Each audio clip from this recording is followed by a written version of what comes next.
Welcome to Hear Here, the podcast where you get a VIP behind-the-scenes look at the broad collective of music venues and festivals that make Buffalo the music destination it is.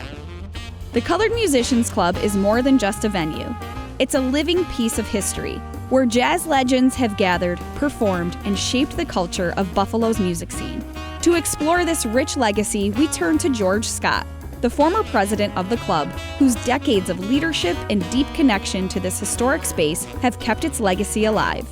A talented musician himself, George also led his own big band on the club's stage, bringing a unique perspective that blends his passion for music with his dedication to the club's enduring heritage.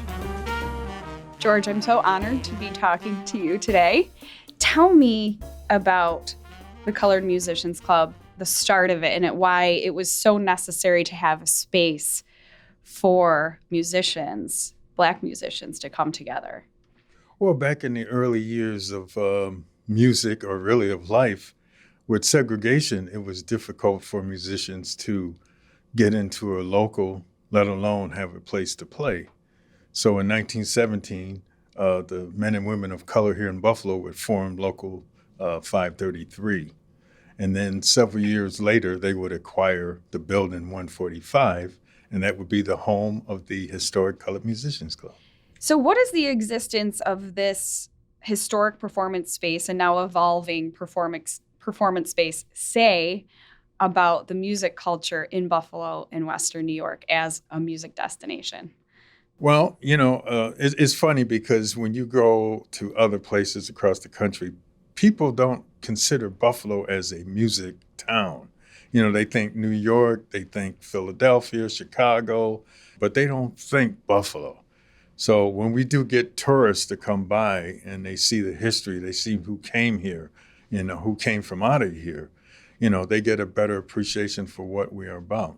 From what you know, what was a typical night at the club, even in the 20s and 30s?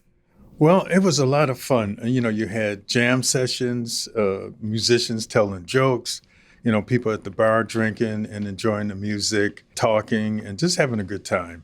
And what was great back in those early years was as you performed or soloed and stuff, you had famous people walking into the building.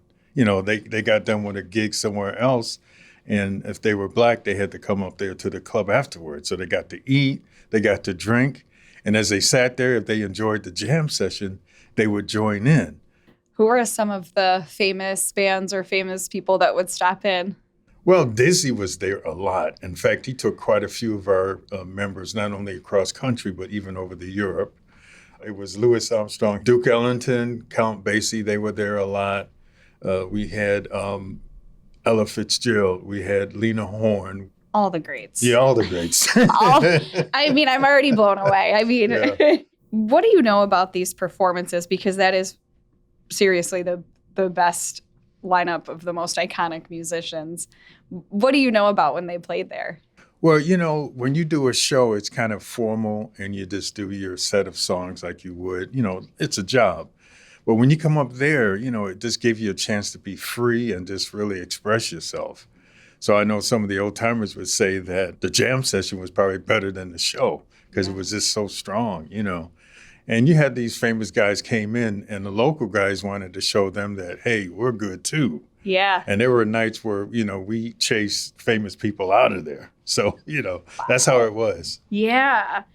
What do you think established this spot as such a major draw, or a spot that musicians of that caliber would step in? They wanted to play there. What do you think established that?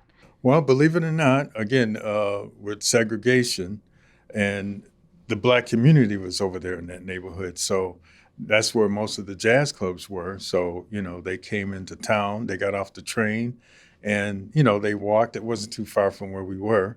And they stayed around there, so they knew the music was there, Just think about it. Where you live today, if there was a club around the corner, and, you heard of maybe Taylor Swift is going to be singing there, you can just dress up, walk around the corner, and you saw these bands. Well, that's how it was back in the day. These clubs are virtually in the neighborhood, so they could just walk down the street, see these great artists, and then if they wanted more, hopefully they could get into the club and see these guys just really freestyling. And that's what made it fun. Yeah. So why is it so important that that spot in particular is preserved, especially as being part of the African American corridor? Well, for Black kids, they need something to look at, an idol or structure or something to show that, hey, we did something important too. And when they look at that building, they can think about some of the famous musicians that came here, but they can also see some of the famous musicians that came out of here. Yeah. And that's the thing. So it gives them hope, like, well, they're able to do it, I can do it. I mean, the main thing was with that union and the club, one of the goals, other than playing and making money, was giving back to the community. Mm-hmm. And they did a lot of things for the community. In fact, back in the early years, they used to have a marching band. And they would pick a particular Sunday, and they would let everybody know that after church, we'll be marching down William Street, or we'll be marching down Michigan Street or Broadway Street. And then everybody would come out after church and get to those streets and watch them march down the street. The local had started a credit union, typically a Black bank. And at first it was just for the musicians, but then later the musicians' family could utilize that. And then later on, even the community. So now you had people of color could buy a house, could buy a car. So they were actually realizing the American dream through that local. Yeah. But the other thing too, more importantly, was they brought in the big names, and that was special. And they would have these Easter balls, and they would bring in like Duke Ellington, and virtually the shows were free, just about, if not very cheap. Is there hope, as you get the construction finished, is there hope to do those kind of events in the future or expand on the current programming or past programming? Yes. In fact, when we do our Queen City Jazz Festival, that's sort of kind of reproducing what the Easter Ball was, bringing in name acts and bringing them to Buffalo. Although we don't do it in the auditorium yet, but but we do have it in front of the library. They sit out there in the park and they get to see, name artists that they probably would never got to see before. You personally have a background in music. You've led bands. Yes. So how has that influenced your role with the Colored Musicians Club, and how did you get started with the club? Well, it was kind of funny.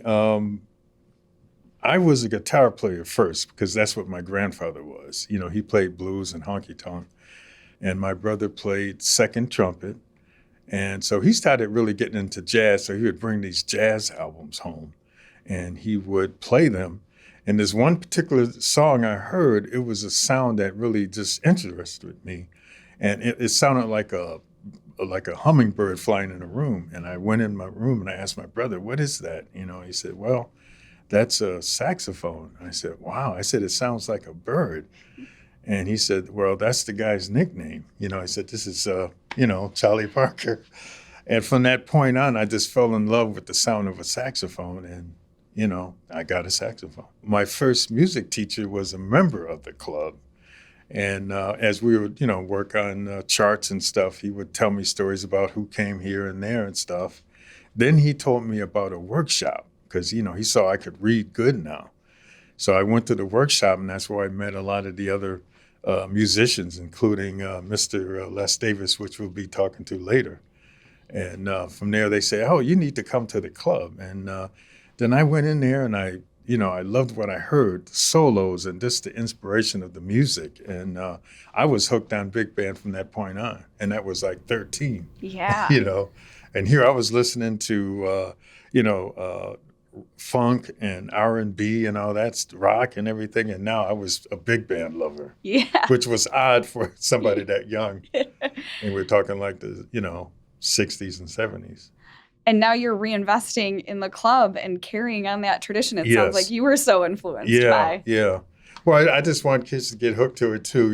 If they really get to hear a good big band and hear the power of all those instruments playing together, much like an orchestra, I mean, you can't help but to get hooked. So what are some of the changes that you think will help the club to grow or keep the legacy alive? I know there's an elevator edition and things like that just for, for access. But what are some of the things that you're excited about for the future? Well, we updated the stage. And in fact, we moved the back wall so the stage is right up against the windows now. And the windows are actually taller, higher. Oh, so wow. you can see the musicians if you're walking past or driving past, so you'll see the activity. We'll have state-of-the-art lighting, so we can do live streaming. So let's say if you're out of town or out of the country, you get on our website and you get to see a live performance from wherever you're at, which would be cool. We expanded the kitchen, so we'll have food on the ready now. And then with the enhancement and changes to the museum, it's interactive museum, so the kids love that. But we're going to have some new technology that they'll get to check out, and I'm sure they're going to have a great time with that. Yeah, it's so exciting. Yeah.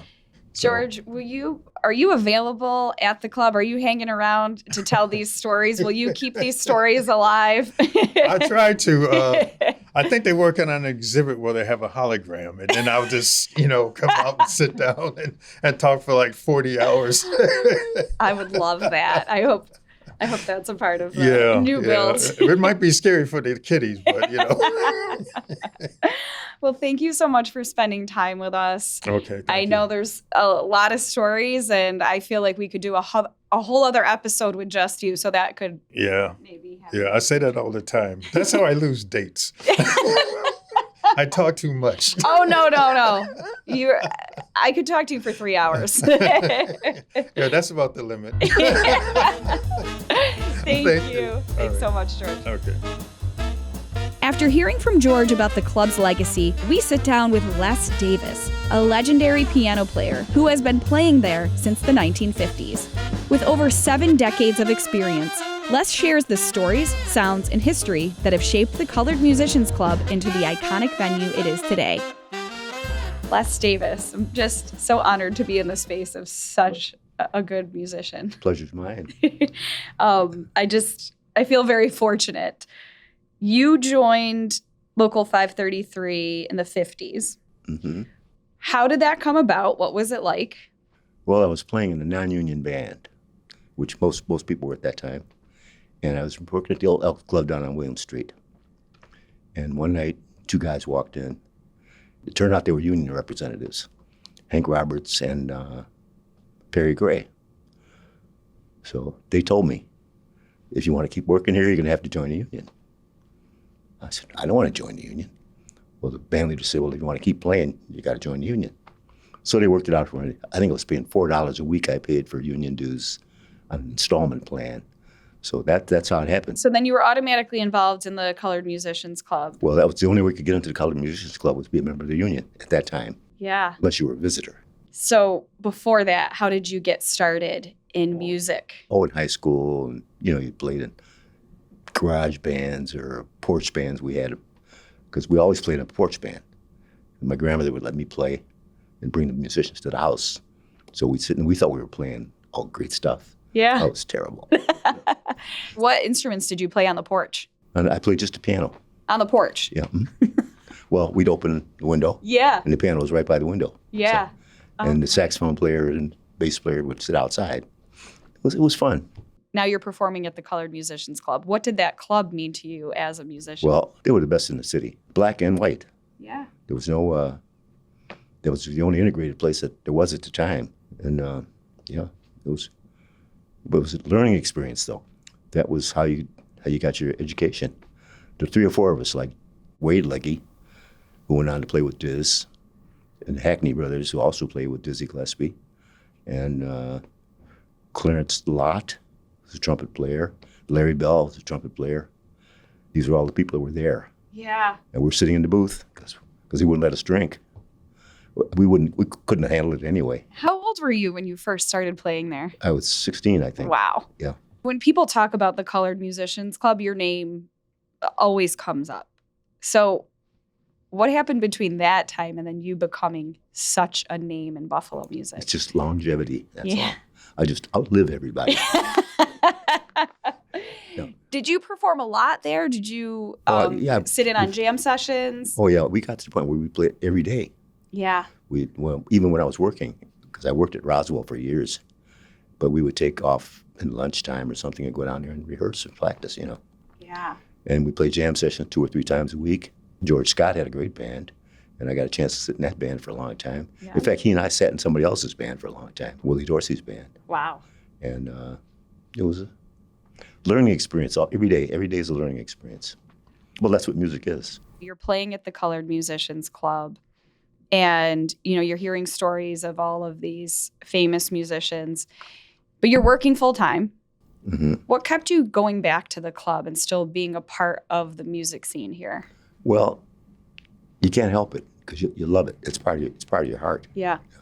And you just play. And you never get enough. And most of us are working like 3 to 4 nights a week anyway. Yeah. So you could keep as you say, you keep your chops up. Yep. And it was good. There's such a history that, that's so important to tell in stories like this. Mm-hmm. Are you hopeful that with the Colored Musicians Club continuing in the museum that these stories will continue on? Do you think they're important? I think the museum is very important. Mm-hmm. And the fact of the matter is that so many people know about the museum. Yeah. And it's and with the new building and everything that's going up, it should be even more important and probably occupy a bigger niche. Yeah. And you started at 16. How would you hope that, a new 16-year-old piano player or could maybe get there started? What do you think is important to continue the younger generation in jazz? Well, the funny thing about that is there are several 16-year-olds out there right now making big bucks because they're playing much better than I ever played. Even playing better than I play now. And they're super. And so are you hopeful for the future of jazz? Because there's such a legacy. Of course. Yeah. It's the music of the people. Yeah. Yeah. And how can having a club to play at inspire musicians? How did it help to inspire you? I once said that I considered the club the Little Red Schoolhouse of Jazz. I think I said that. And there's a book, what is it, the Legends. That was my definition. Because that's where you want to learn. If you want to learn to play jazz, you got to go to the club. Yeah. You stand around and listen, and somebody will take you aside and say, look, you want to do this, do that. Don't do this, don't do that. Be careful about so-and-so and so-and-so. You're playing the wrong change here, do this, do that. Get a lot of it. Yeah. They will help you. What did it feel like when you were sitting there playing? You don't really think that much about it. You're concentrating on what you're going to play and because you're improvising all the time. Yeah. So your mind is running. Yeah. It's got to be running, Yeah. And somebody plays something, you say, I like that, I'll steal it. And, and you play it back, Yeah. But I did work with Nancy Wilson one time. That was just a rehearsal. Wow. Yeah, because her piano player came in later, And but I made the rehearsal, and I did it. You did it. You did the important part. Yeah. I remember one night, Lionel Hampton came in, and he had a big overcoat on, and he stood by the door. He just looked around, he shook his head, and walked back out. I never saw him in the club again. But there were a lot of people came in there that you wouldn't expect to see there. Yeah. Because of the situation in the city, where the only place you could go to live, as a hotel would be Little Harlem or the Vendome or places like that. Yeah. And so the normal thing was to come around the corner to the club. Yeah. And if there's music going on, it was great. And which music went on almost every night. Yeah. The musicians that worked 5-6 nights a week, they would congregate after, and then jam session would inevitably follow. Yeah. You got 4 or 5 musicians together, somebody's going to play. Yeah. All you need is one guy starts, and then the guy joins in. Before you know it, you got a big full session going. So it was a definite neighborhood club, even though now it's just the name is so big in Buffalo to people, but we have to remember that this was a neighborhood. People came from the neighborhood. People performed from the neighborhood. Well, you had 2 basic neighborhoods. Yeah. What we used to call downtown. Yep. And Cold Springs. Mm-hmm. Now, Cold Spring was the area out east of Main Street and south of, say, Lafayette. And you came from that area to downtown, which was, Michigan Avenue, and the club area. And they were populated pretty heavily by everybody. Yeah. Not, like I said, just black and white alike, you know. Yeah. Great, yeah. Are you still playing? Yeah, not like I used to. I practice 2 or 3 nights a week, you know. And But will 10 or we 15 be able minutes. to see you at Colored Musicians Club? I hope so if they let me in.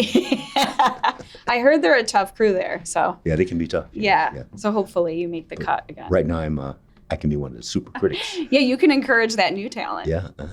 Well, it was an honor to talk to you. I hope we get to talk to you more, and I'll be making sure I talk to the people at Colored Musicians Club for the next time I get to see you. So even if you have an audience of one. Well, once they open, I'll be there. Yes. Yeah.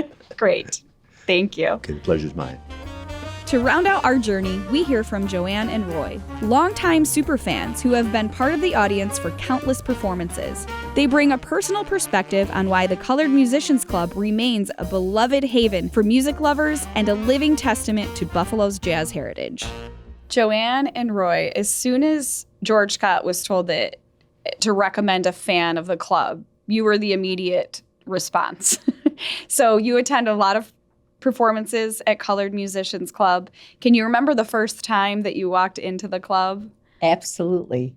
Because I have to begin with totally acknowledging our music legend, Les himself, who is also a precious dear friend. And he made a suggestion to us casually one night, knowing our love of jazz music and that vibe. Why don't you come on down to the Colored Musicians Club some night? There's great jazz, great music, great people. So that was the impetus, an invitation that we simply could not resist. We got down here.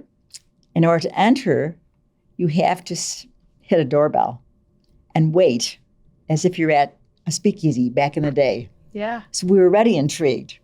So we're hearing beautiful, soulful, lyrical music come out of the windows of a second floor window, and we're transformed totally. We opened the door to a piece of history, obviously, a piece of jazz and big band, excellent music is playing. People, places, it all comes in this big swirl of, bedazzlement and beguilement. And Yeah. here we are. Wow. We're immersed in a stool that probably Dizzy Gillespie or Miles Davis or John Coltrane was at. And photographs of these people are on the walls. So we're caught. We're caught in this magical web.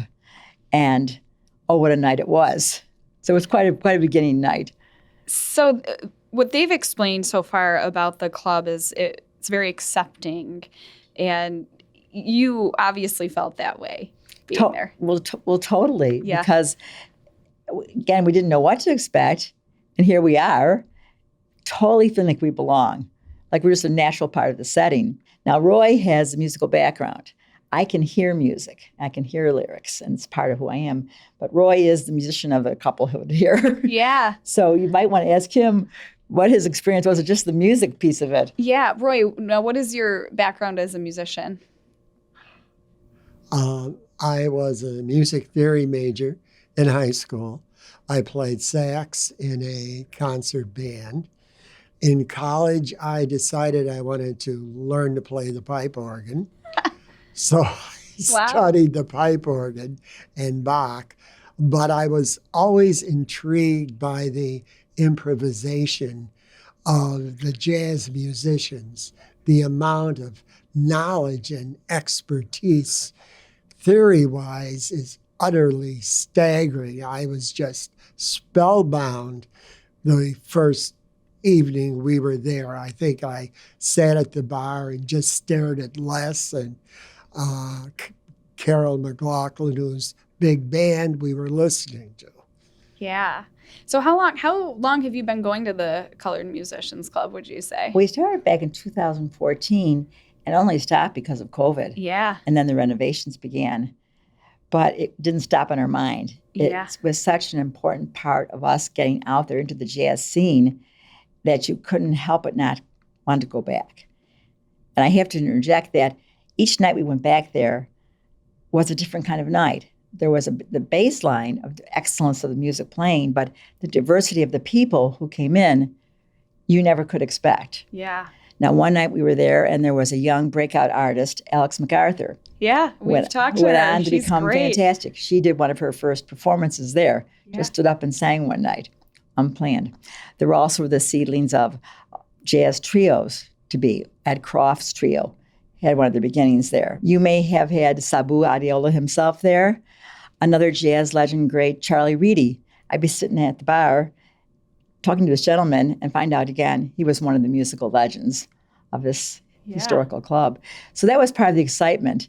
And they're just regulars, as you said, very inclusive regulars.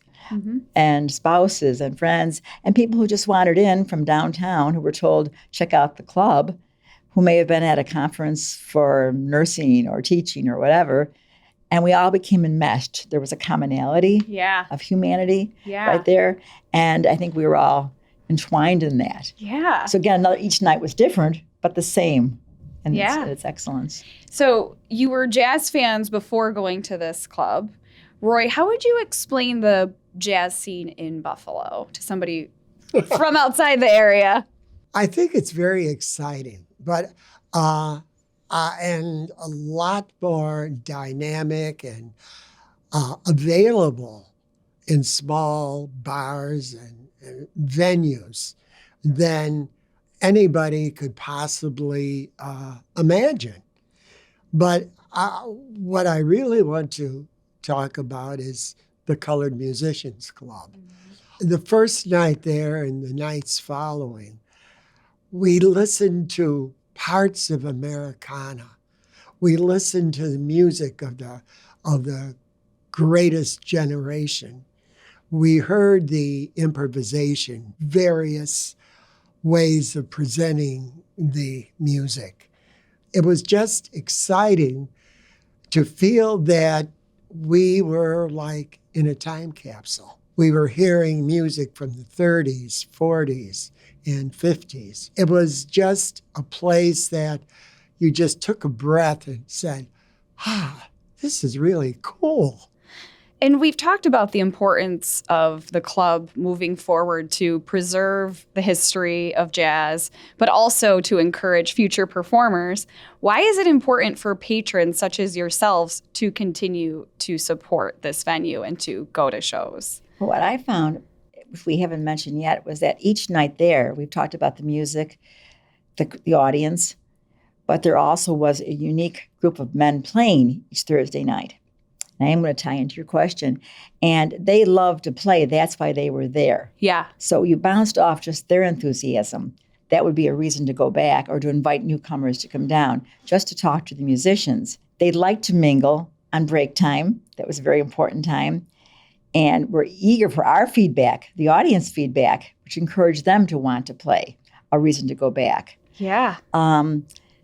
There were stories to be told, stories of their lives and their musical careers, how they got to where they got, a reason to go back. And I'd love to see people have their appetites whet by this interview and get down there and see what's available. And it's very, very user-friendly, so to speak. Yeah, because jazz is a very immersive experience. And it sounds that you definitely have that feeling when you go to the club. Absolutely. It's a one-size-fits-all, for sure. Very much. And the neat part of it is that the men and women who are playing there are from all walks of life. Yeah. They just are not musicians, although that sounds a little bit disparaging, because being a musician is a beautiful art form and demands a great deal of dedication. But there'd be college professors, doctors, there would be crafts people, and it would be just great when Carol McLaughlin said break time, and they'd all get up and we'd meet at the bar and talk to them. A marvelous experience. It's just, you're here and we're glad you're here, and just be cool. I just feel the vibe sitting here with you. So I look forward to seeing you at a show. We're very excited. Show with you. So thank you for joining us today. Thank you for Everyone having come on us. down. That wraps up this episode of Here Here. Be sure to check out more episodes on YouTube and wherever you get your podcasts. Buffalo is a unique music destination, and we uncover it all on Here Here. This program is produced by Buffalo Toronto Public Media for Visit Buffalo Niagara. I'm Bentley. Thanks for listening.